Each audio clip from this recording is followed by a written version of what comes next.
हर रोज एक नई कहानी देखने के लिए चैनल को सब्सक्राइब करें और बेल आइकन दबाना ना भूलें। सना अपनी बुआ मोहिनी के साथ रहा करती थी, क्योंकि जब सना बहुत छोटी थी तभी उसके माता पिता की मृत्यु हो गई थी। सना काफी गुणी थी, वो हर काम झटपट कर लिया करती थी, पर जितनी तेज वो काम करने में थी उससे कई ज्यादा वो बदसूरत थी और बस इसीलिए उसकी शादी किसी से नहीं हो रही थी। पर उसकी बुआ अपनी भतीजी सना से बहुत प्यार करती थी। ऐसे ही उसको कोई भी काम करने में देरी नहीं लगती थी। ऐसे ही एक दिन सना की बुआ मोहिनी सना से कहती है, सना बेटा, वो दरअसल मुझे बाहर जाना है और मैंने अभी तक खाना नहीं बनाया। क्या तू मेरे लिए? हाँ हाँ बुआ जी, क्यों नहीं, मैं आपके लिए अभी खाना बना देती हूँ। पर बुआ जी, आपको अचानक कहाँ जाना पड़ रहा है? वो क्या है ना बेटा, तेरे लिए एक दूर का रिश्ता आ रहा है, तो वो लोग एयरपोर्ट पर है, बस उन्हें ही लेने जा रही हूँ। बुआ जी, आप इतना क्यों सोच रही हैं? मैं जानती हूँ इस बार भी वो लोग मुझे रिजेक्ट कर देंगे। अरे ऐसे कैसे रिजेक्ट कर देंगे? मेरी भतीजी इतनी खराब थोड़ी ना है। हाँ मानती हूँ तेरा रंग थोड़ा दबा हुआ है, इसका मतलब ये थोड़ी ना कि तू खुद को ऐसा कहे। देख, वैसे भी वो लोग मुंबई शहर से आ रहे हैं, वहाँ कोई भी रंग रूप को जज नहीं करता। और तुझे पता है, जिस लड़के का रिश्ता आ रहा है वो कोई मामूली कंपनी में काम नहीं करता, बल्कि उसके खुद का बिजनेस है। खैर, इन सबको छोड़ और तू सब कुछ तैयार रखना, अभी फिलहाल मैं जा रही हूँ। मोहिनी अपनी भतीजी से बात करके चली जाती है तो वहीं सना भी खाना बनाती है और फिर सफाई करती है। देखते ही देखते सना घर का सारा काम खत्म कर लेती है और नहा धोकर तैयार भी हो जाती है। अब थोड़ी देर बाद जब मोहिनी लड़के वालों के साथ आ जाती है तो मोहिनी का चमकता हुआ घर देखकर लड़के की माँ सुनीता मोहिनी से बोलती है, मोहिनी बहन, तुम्हारा घर तो काफी चमक रहा है, सारी चीजें एकदम सही जगह पर परफेक्ट तरीके से रखी हुई हैं। आखिर इस घर की देखभाल भी तो मेरी भतीजी ही करती है। अब जिसके घर में इतना काम करने वाली होगी तो क्या ही होगा। खैर, पहले आप बैठिए, मैं अभी अपनी भतीजी को बुलाती हूँ। इस तरह मोहिनी सुनीता और सुनीता के बेटे रघु को बैठने की कहकर सना को बुला कर लाती है। सना अपने हाथों में चाय की ट्रे लेकर सभी के सामने आती है और उसको देखकर रघु का मुंह बन जाता है, क्योंकि रघु काफी स्मार्ट और हैंडसम था और उसको अपनी पत्नी अपनी ही तरह गोरी और सुंदर चाहिए थी। पर सना तो ऐसी बिल्कुल नहीं थी। लेकिन सना को देखकर सुनीता उसको पहली ही नजर में पसंद कर लेती है और इस रिश्ते को पक्का करके चली जाती है। पर रघु जब अपनी माँ के साथ घर आता है तब वो अपनी माँ से कहता है, माँ, आपने क्या सोचकर उस काली से मेरा रिश्ता पक्का कर दिया? रघु, तू ये क्या बोल रहा है? भले ही वो काली लड़की है, पर इसका मतलब ये तो नहीं कि तू उसको कल्लो बुलाएगा।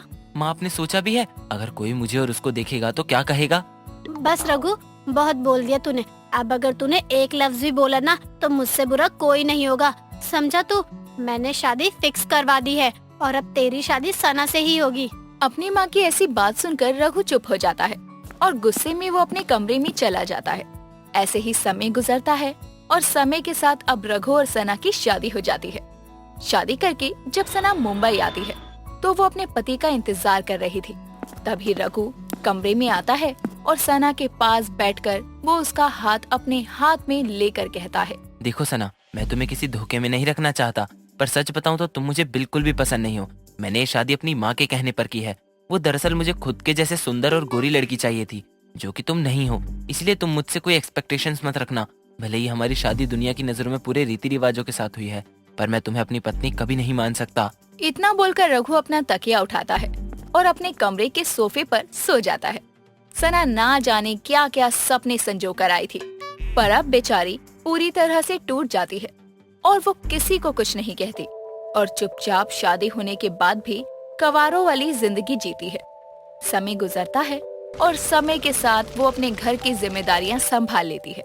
ऐसे ही एक दिन जब वो किचन में काम कर रही थी तभी उसकी सास उससे कहती है, सना बहू, ओ सना बहू, जरा एक कप चाय तो बना दे। जी माँ जी, मैं अभी चाय बना कर लाती हूँ। सुनीता अपनी बहू को चाय के लिए बोलती है और उसको अभी 5 मिनट भी नहीं हुए थे कि उसकी बहू उसके सामने चाय लाकर रख देती है। अपनी बहू की ऐसी रफ्तार देखकर सुनीता अपनी बहू से कहती है, बहू, मैंने तुझे अभी तो बोला था कि चाय बनाने को, और तूने इतनी जल्दी चाय ला दी। भला तू इतनी जल्दी चाय कैसे बना सकती है? कहीं तूने सुबह की चाय मुझे अब तो नहीं दे दी? नहीं माँ जी, मैंने आपको सुबह की चाय नहीं दी, बल्कि ये चाय तो मैंने अभी बनाई है। ये इतनी जल्दी चाय कैसे बना सकती है? खैर मुझे क्या, बहू देखना उधर दीवार पर कितने जाले मकड़े हैं, जरा उसको भी साफ कर देती तो ज्यादा अच्छा होता। जी माँ जी, मैं अभी कर देती हूँ। नहीं बहू, अभी रहने दे, अभी मत कर, अभी तू खाना बना दे। माँ जी, मैंने खाना चढ़ा दिया है, जब तक खाना बनेगा तब तक मैं इसे साफ कर दूंगी। और वैसे भी जितनी देर में खाना बनेगा उतनी देर मैं बैठकर क्या ही करूंगी, इससे तो अच्छा है ना कि मैं सारे काम निपटा लूं। इतना बोलकर सना उन जालों को साफ करने लगती है और ये देखकर सुनीता अपनी बहू से फिर से बोलती है। बहू तो एक मामूली इंसान है और तेरे 2 ही हाथ है, तो ये 5 हाथों वाले काम बंद कर दे, थक जाएगी तू। माँ जी, सना कभी थकती नहीं है, आप चिंता मत कीजिए। आपकी ये बहू अपने हाथों से ही सारे काम कर लेगी और थकेगी भी नहीं। वैसे भी मुझे 5 हाथों की जरूरत नहीं है। दोनों सास बहू आपस में बातें कर रही थी कि तभी रघु ऑफिस से घर आता है और अपनी माँ से बोलता है। माँ, भी थोड़ी देर बाद मेरे बॉस आएंगे डिनर के लिए। अगर मैंने उनको डिनर में खुश कर दिया ना तो सच में मेरा प्रमोशन होने से कोई नहीं रोक सकता। बस इसीलिए मैं चाहता हूँ कि आज उनकी खातिरदारी में कोई कमी ना हो। रघु ये सब कुछ बोल ही रहा था कि तभी उसके घर की बेल बजती है और अब जब सना अपने घर का दरवाजा खोलती है तो वो देखती है कि उसके घर पर रघु के बॉस थे।